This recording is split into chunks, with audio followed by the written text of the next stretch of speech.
여름 휴가 계획하는 분들 많으시죠?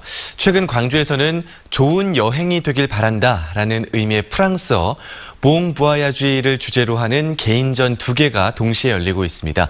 광주문화재단 이유진 정책연구교류팀장과 자세히 이야기 나눠보겠습니다. 팀장님 안녕하십니까? 네, 안녕하세요. 네, 오늘은 여행에 대한 전시가 될 것 같네요. 어떤 전시를 소개해 주실 건가요? 네, 박세희 작가의 전시입니다. 광주 신세계 갤러리에서 열리는데요. 네. 다음 달 2일까지 열리고요. 그리고 최수님 작가의 전시 호랑가 시나무 아트 폴리곤에서 열리는데요. 네. 다음 달 7월 7일까지 열립니다.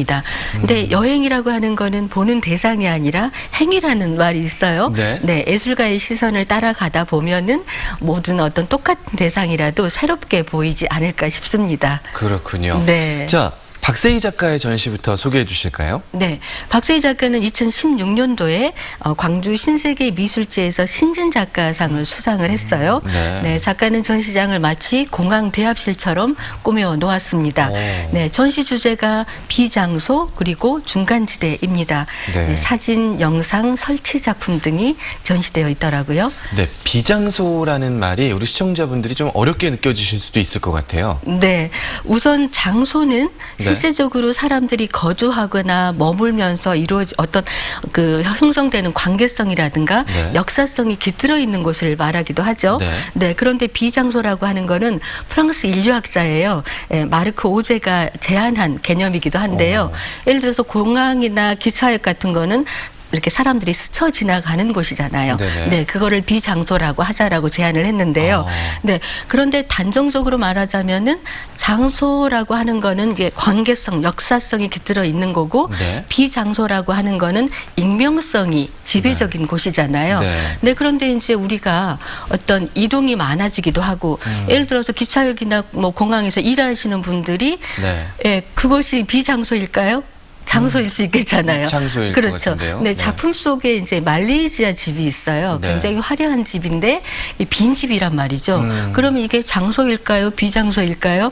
뭐 거주하는 분들에게는 장소성일 것 같고요. 근데 빈 집이기 때문에 빈집이기 때문에 비장소성 있고, 그래서 네. 이것처럼 이렇게 장소와 비장소의 어떤 중간지대에 놓여져 있는 우리의 어떤 현실들을 작가가 작품 속에 은유적으로 담아냈습니다. 그렇군요. 네. 최수님 작가의 전시에는 머무는 여행, 요양객이라는 부제가 있더라고요. 네. 소개해 주시죠. 네, 최수님 작가는 2012년도부터 여행이라는 것을 화두로 작품을 매년 선보였는데요. 특히 말씀하신 머무는 여행, 요양객이라고 하는 거는 작가가 건강 때문에 요양 생활을 한 15개월 정도 했어요. 이제 거기에서 작품이 비롯되었는데요. 병원도 마음에 따라서는 여행자의 시선으로 보면 익숙한 곳이 아니고 낯선 곳이잖아요. 네, 그렇기 때문에 뭐 힘겹지만 자신을 이렇게 세우는 이런 병원 생활 하루하루가 일기처럼 여행자의 시선처럼 이렇게 새롭게 작품에 담겨 있습니다. 그렇군요. 네. 요양하는 기간을 여행으로 본 것이기 때문에 좀 더 여행에 대한 색다른 시각을 엿볼 수 있을 것 같은데요. 네, 그러니까 우리가 매일 일상적으로 익숙한 어떤 그런 일상이지만 약간 뭐 다른 거 없을까라고 하지만 여행자의 시선으로 보면 새롭게 바라볼 수 있다는 거죠. 근데 작품이 전시장 내부만 있는 게 아니라 이렇게 외부에도 곳곳에 설치되어 있어요. 이렇게 산책하듯이 작품을 둘러보면 참 좋을 것 같다는 생각이 듭니다. 좋은 여행이 되길 바란다. 봉부아야주의를 주제로 하는 개인전에 대해 살펴봤습니다. 광주문화재단의 이유진 정책연구교류팀장이었습니다. 고맙습니다. 네, 고맙습니다.